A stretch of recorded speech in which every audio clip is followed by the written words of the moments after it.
बच्चों, आज के वीडियो में हम प्रकाश के परावर्तन का अध्ययन करेंगे।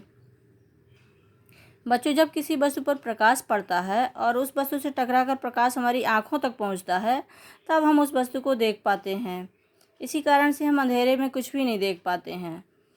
हमारे ये प्रकाश के द्वारा अनेक अद्भुत घटनाएं हमारे पर्यावरण में होती हैं, जैसे दर्पणों द्वारा प्रतिबिंब का बनना, तारों का टिमटिमाना, इंद्रधनुष के सुंदर रंग और किसी माध्यम द्वारा प्रकाश को मोड़ना इत्यादि गुणों का अध्ययन हम आज करेंगे। देखिए, सामान्यतः हम यह मानते हैं कि प्रकाश सरल रेखा में गमन करता है, किंतु विवर्तन वह घटना है जिसमें प्रकाश के किनारों पर मुड़ने की प्रवृत्ति भी देखी गई है।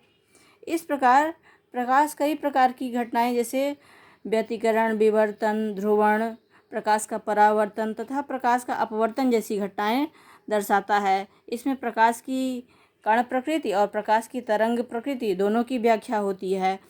बाद में इन दोनों व्याख्याओं को शामिल करके एक सिद्धांत बनाया गया, जिसे आधुनिक क्वांटम सिद्धांत कहते हैं। बच्चों, आज हम प्रकाश का परावर्तन पढ़ेंगे। प्रकाश का परावर्तन वह घटना है जिसमें किसी पॉलिश की हुई सतह या अपारदर्शी सतह पर प्रकाश टकराकर वापस उसी माध्यम में लौट जाता है। इस प्रकार प्रकाश के परावर्तन की परिभाषा लिखेंगे। सर्वप्रथम, जब किसी अपारदर्शी सतह से प्रकाश किरण टकराती है तो वह उसी मार्ग में वापस लौट जाती है। इस घटना को प्रकाश का परावर्तन कहते हैं। परावर्तन के नियम देखेंगे। प्रकाश के परावर्तन के दो नियम हैं। पहले हम प्रकाश के परावर्तन की घटना किस प्रकार होती है यह देखेंगे चित्र द्वारा। इसके बाद हम परावर्तन के नियम समझ पाएंगे।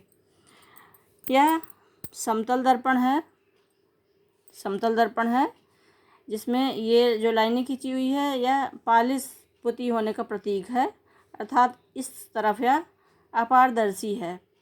अब एक बिंदु पर प्रकाश की किरण आ रही है, इसको कहते हैं आपतित किरण।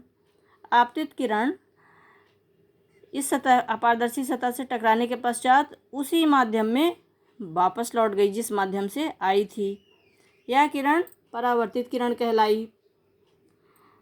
ये अभिलंब एक काल्पनिक रेखा है जो एकदम सीधी है, अर्थात 90 अंश की है। अभिलंब और आपतित किरण से मिलकर जो कोण बना उसे आपतन कोण कहते हैं, तथा अभिलंब और परावर्तित किरण से मिलकर जो कोण बना उसे परावर्तन कोण कहते हैं। इसे आपतन कोण को आई से दर्शाते हैं और परावर्तन कोण को आर से दर्शाते हैं। इस प्रकार यह चित्र आप बनाकर अच्छे से समझ लेंगे। परावर्तन के नियम परीक्षा में पूछता है तथा परावर्तन की परिभाषा भी परीक्षा में पूछता है। बच्चे अक्सर अपवर्तन में परावर्तन और परावर्तन में अपवर्तन इन शब्दों का प्रयोग करके पूरा प्रश्न गलत कर देते हैं, इसलिए यह बात ध्यान रखेंगे कि यहाँ पे परावर्तन शब्द का प्रयोग किया जा रहा है। परावर्तन के नियम आप लिख लेंगे। परावर्तन के नियम यहाँ किताब में दिया हुआ है। आपतन कोण सदैव परावर्तन कोण के बराबर होता है। जैसे देखिए चित्र में यह आपतन कोण है, अगर यह 45 डिग्री का है तो यह परावर्तन कोण भी यहाँ से चांदा रख के नापेंगे तो ठीक 45 अंश का होगा। इस प्रकार से आपतन कोण मतलब आई और परावर्तन कोण मतलब कोण आर, ये दोनों सदैव एक दूसरे के बराबर होते हैं। इस प्रकार पहला नियम आपने याद कर लिया। दूसरा नियम है आपतित किरण, अर्थात यह आपतित किरण आपतन बिंदु पर अभिलंब या अभिलंब है। यह बिंदु आपतन बिंदु कहलाता है। इस बिंदु को आपतन बिंदु कहते हैं। तो आपतित किरण, आपतन बिंदु पर अभिलंब तथा परावर्तित किरण तीनों सदैव एक ही तल पे होते हैं, मतलब दर्पण की तरह ये प्लेन पर एक ही तल पर होते हैं। इस प्रकार यह परावर्तन की परिभाषा तथा परावर्तन का नियम आप नोट कर लेंगे। फिर बच्चों, दर्पण 3 प्रकार के होते हैं सामान्यतः: समतल दर्पण, अवतल दर्पण तथा उत्तल दर्पण। समतल दर्पण आपने देखा है, जिस शीशे पर आप चेहरा देखते हैं प्रतिदिन, वह समतल दर्पण कहलाता है। समतल दर्पण में प्रतिबिंब सदैव आभासी, सीधा और वस्तु के साइज का बिंब यानी वस्तु, जैसे आप अपना चेहरा देख रहे हैं तो आप बिंब हैं और जो आपका चेहरा दिखाई दे रहा है वह प्रतिबिंब है। इस प्रकार समतल दर्पण में प्रतिबिंब सदैव आभासी, सीधा तथा प्रतिबिंब का साइज वस्तु के बराबर होता है, अर्थात बिंब प्रतिबिंब के बराबर होता है। इस प्रकार बच्चों चम्मच में आप उत्तल दर्पण और अवतल दर्पण का प्रयोग करके देख सकते हैं और समतल दर्पण आपके पास है ही। इस प्रकार तीनों दर्पण का प्रयोग आप कर सकते हैं। एक नया चम्मच लेंगे तो आपको जो उसका उभरा हुआ पृष्ठ है, पीछे वाला चम्मच के भाग, वो इस तरह से, ये इस तरह से, तो ये वाला भाग परावर्तक चम्मच में अंदर धंसा हुआ तो अवतल दर्पण, और यदि आपने चम्मच को उल्टा कर दिया तो ये आपको उत्तल दर्पण प्राप्त हो जाएगा। इस प्रकार से आप प्रयोग स्वयं कर सकते हैं और उसमें प्रतिबिंब किस प्रकार बनता है देख सकते हैं। तो अवतल दर्पण की परिभाषा भी हम लिख लेंगे और उत्तल दर्पण की भी परिभाषा ये दिया हुआ है आपकी किताब में। ऐसा दर्पण जिसका परावर्तक पृष्ठ गोलीय है, गोलीय दर्पण कहलाते हैं, इसको नोट करेंगे। इसके पश्चात अवतल दर्पण किसे कहते हैं, तो दर्पण एक खोखले गोले का भाग है समझ लीजिए। अगर इस प्रकार से दर्पण अगर किसी खोखले गोले का भाग है तो उसको हमने बाहरी सतह पर इस तरह से, ये बाहरी सतह पर पॉलिश पोत दी है और उसको इस तरह से काट लिया है, तो यह हमें भाग प्राप्त हुआ है। तो इस प्रकार से ये सतह अपारदर्शी है और यह सतह पारदर्शी है, यह सतह पारदर्शी है, तो यह दर्पण अवतल दर्पण कहलाया। अर्थात अवतल दर्पण की परिभाषा क्या होगी, परावर्तक पृष्ठ अंदर की ओर अर्थात गोले के केंद्र की ओर वक्रित है तो वह अवतल दर्पण कहलाता है, और अगर गोलीय दर्पण जिसका परावर्तक पृष्ठ बाहर की ओर वक्रित है तो उत्तल दर्पण कहलाता है। अर्थात यह दर्पण, जैसे यह एक खोखला गोला है और इसके अंदर की तरफ हमने पॉलिश पोत दी है और इसको हमने इस तरह से काट लिया है, तो यह जो दर्पण प्राप्त हुआ इसकी उभरी हुई सतह में ये बाहर की तरफ परावर्तक है, यह सतह परावर्तक है और अंदर की सतह अपारदर्शी है, तो यह दर्पण उत्तल दर्पण कहलाता है। इस प्रकार यह आपका अवतल दर्पण तथा उत्तल दर्पण है, इनकी परिभाषा भी नोट कर लेंगे। इसके पश्चात कुछ महत्वपूर्ण परिभाषाएं हैं, ये परिभाषाएं भी 2 नंबर की परीक्षा में आती हैं, कोई ना कोई अवश्य आती है। तो दर्पण का ध्रुव है, हम देखेंगे सबसे पहले। तो दर्पण का ध्रुव क्या है, देखिए यह दर्पण है, यदि यह दर्पण, तो दर्पण का जो ये मध्य बिंदु है, यह परावर्तक पृष्ठ का मध्य बिंदु, यह दर्पण का ध्रुव कहलाता है। किताब में परिभाषा दी हुई है, ये देखिए आप, गोलीय दर्पण के परावर्तक पृष्ठ, गोलीय दर्पण के परावर्तक पृष्ठ के केंद्र को दर्पण का ध्रुव कहते हैं, इसे P से निरूपित करते हैं। अब इसके बाद वक्रता केंद्र, देखिए ये आपका एक गोले का भाग है, आपका ये जो दर्पण है उत्तल दर्पण या अवतल दर्पण एक गोले से काटा गया है, तो उसका केंद्र आप जानते हैं कि गोले का केंद्र यह होता है, तो यही इनका जो केंद्र है ये वक्रता केंद्र कहलाएगा, इसे C से निरूपित करते हैं।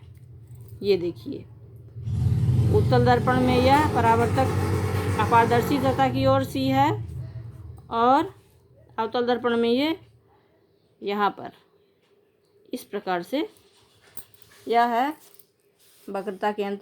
तो गोलीय दर्पण का परावर्तक पृष्ठ एक गोले का भाग है, इस गोले का केंद्र गोलीय दर्पण का वक्रता केंद्र कहलाता है, गोले का केंद्र वक्रता केंद्र कहलाता है, इसे C से निरूपित किया जाता है। इसके पश्चात है वक्रता त्रिज्या, गोलीय दर्पण का परावर्तक पृष्ठ जिस गोले का भाग है उसकी त्रिज्या दर्पण की वक्रता त्रिज्या कहलाती है, इसको भी नोट कर लेंगे। अर्थात ये आपका C है वक्रता केंद्र, यह जिस गोले का भाग है यह दर्पण, उसका केंद्र वक्रता केंद्र है तथा वक्रता केंद्र से लेकर परिधि अर्थात ये R कहलाता है। वक्रता केंद्र से लेकर दर्पण के ध्रुव तक की दूरी वक्रता त्रिज्या अर्थात R कहलाती है, इसको R से निरूपित करते हैं, यह R है। इस प्रकार ध्रुव, वक्रता केंद्र, वक्रता त्रिज्या हुई मुख्य अक्ष किसे कहते हैं। अब आपने ये दर्पण देखा, उत्तल दर्पण तथा अवतल दर्पण। इसमें दर्पण के ध्रुव अर्थात P तथा दर्पण के वक्रता केंद्र अर्थात C को मिलाकर एक रेखा खींची गई है। वो रेखा भी अनंत तक जाएगी, आगे पीछे भी उसको बढ़ा लेंगे। इस प्रकार से यह दर्पण का मुख्य अक्ष कहलाता है।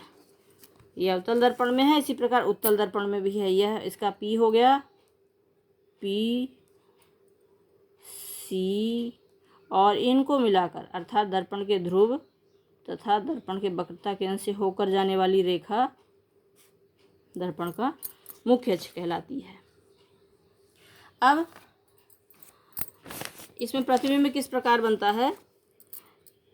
यह मुख्य अक्ष है, ध्यान से इसको आप कई बार पढ़ेंगे तब समझ में आएगा। यह रेखा मुख्य अक्ष है। अब हम पढ़ेंगे अवतल दर्पण का फोकस। देखिए बच्चों, अवतल दर्पण का मुख्य फोकस, यह भी परीक्षा में पूछा जाता है। अवतल दर्पण में मुख्य अक्ष के समांतर आपतित प्रकाश किरण, ये देखिए यह मुख्य अक्ष है। अवतल दर्पण में मुख्य अक्ष के समांतर आपतित प्रकाश की किरण, यह किरण समांतर आपतित हो रही है, जो कि कितना भी आगे बढ़ाया जाए, चाहे इधर कितना भी आगे बढ़ा दें और चाहे इधर भी इसको कितना भी पीछे बढ़ा दें, ये एक दूसरे को कभी नहीं काटेंगी। ऐसी किरणें समांतर किरणें कहलाती हैं। अर्थात समांतर किरणें वह किरणें हैं जो आगे बढ़ाने पर आपस में एक दूसरे को कभी प्रतिच्छेद नहीं करती हैं। तो इस प्रकार यह मुख्य अक्ष है, यह रेखा मुख्य अक्ष है। मुख्य अक्ष के समांतर आपतित प्रकाश किरण दर्पण की परावर्तक सतह से टकराने के पश्चात जब लौटती हैं तो वह मुख्य अक्ष से के जिस बिंदु पर मिलती हैं, अर्थात यह बिंदु यह मुख्य अक्ष पर मिल रही है, तो मुख्य अक्ष के जिस बिंदु पर मिलती है या प्रतिच्छेद करती है, वह बिंदु अवतल दर्पण का मुख्य फोकस कहलाता है। बच्चों, यह परिभाषा परीक्षा में आती है। अवतल दर्पण का मुख्य फोकस पिछले साल ही आई थी। इसके बाद है उत्तल दर्पण। यह उत्तल दर्पण है, इसकी यह अंदर वाली सतह पॉलिश की गई है, अर्थात अपारदर्शी है, और यह इसका वक्रता केंद्र है और यह ध्रुव है। दोनों को मिला के एक रेखा खींची गई जिसे मुख्य अक्ष कहते हैं। यह तो अवतल दर्पण का मुख्य उत्तल दर्पण का मुख्य फोकस क्या होगा। उत्तल दर्पण में मुख्य अक्ष के समांतर आपतित प्रकाश किरण यह परावर्तन के पश्चात जिस बिंदु से आती हुई प्रतीत होती है, उस बिंदु को उत्तल दर्पण का मुख्य फोकस कहते हैं। अर्थात यह बिंदु, चूंकि यह सतह पारदर्शी है और रेखा इसको पार, प्रकाश किरण इसको पार नहीं कर सकती है, तो यह टकराकर इधर वापस लौट जाती है और यह किरण बिखर रही है, अर्थात बाहर की तरफ अपसरित हो रही है, और हमको ऐसा प्रतीत होता है कि यह किरण यहाँ से निकल रही है, तो हमको यहाँ से आती हुई प्रतीत होती है। तो मुख्य अक्ष के जिस बिंदु से यह किरण हमें आती हुई प्रतीत होती है, वह बिंदु उत्तल दर्पण का मुख्य फोकस कहलाता है। यहाँ पर प्रतीत होती हुई शब्द का प्रयोग करेंगे। तो इस प्रकार यह भी किताब में परिभाषा लिखी हुई है। उत्तल दर्पण के मुख्य अक्ष के समांतर किरणें किस प्रकार परावर्तित होती हैं। परावर्तित किरणें मुख्य अक्ष के एक बिंदु से आती हुई प्रतीत होती है और यह उत्तल दर्पण का मुख्य फोकस कहलाता है। इसे एफ द्वारा प्रदर्शित करते हैं। तो बच्चों, इसकी परिभाषा भी नोट कर लेंगे इसी प्रकार। अवतल दर्पण में मुख्य अक्ष के समांतर आपतित प्रकाश किरणें परावर्तन के पश्चात मुख्य अक्ष के एक बिंदु पर मिलती हैं, यह प्रतिच्छेद करती हैं। यह बिंदु अवतल दर्पण का मुख्य फोकस कहलाता है। इसी प्रकार उत्तल दर्पण में है मुख्य अक्ष के समांतर आपतित प्रकाश किरणें परावर्तन के पश्चात जिस बिंदु से आती हुई प्रतीत होती हैं, वह बिंदु उत्तल दर्पण का मुख्य फोकस कहलाता है। इस प्रकार बच्चों, यह उत्तल दर्पण और अवतल दर्पण का मुख्य फोकस की परिभाषा है। इसे आप अच्छी तरह से लिखकर नोट कर लेंगे। थोड़ा से यहाँ पे बनाना पड़ेगा। इसके पश्चात हम गोलीय दर्पण द्वारा प्रतिबिंब का बनना नेक्स्ट वीडियो में पढ़ेंगे। धन्यवाद।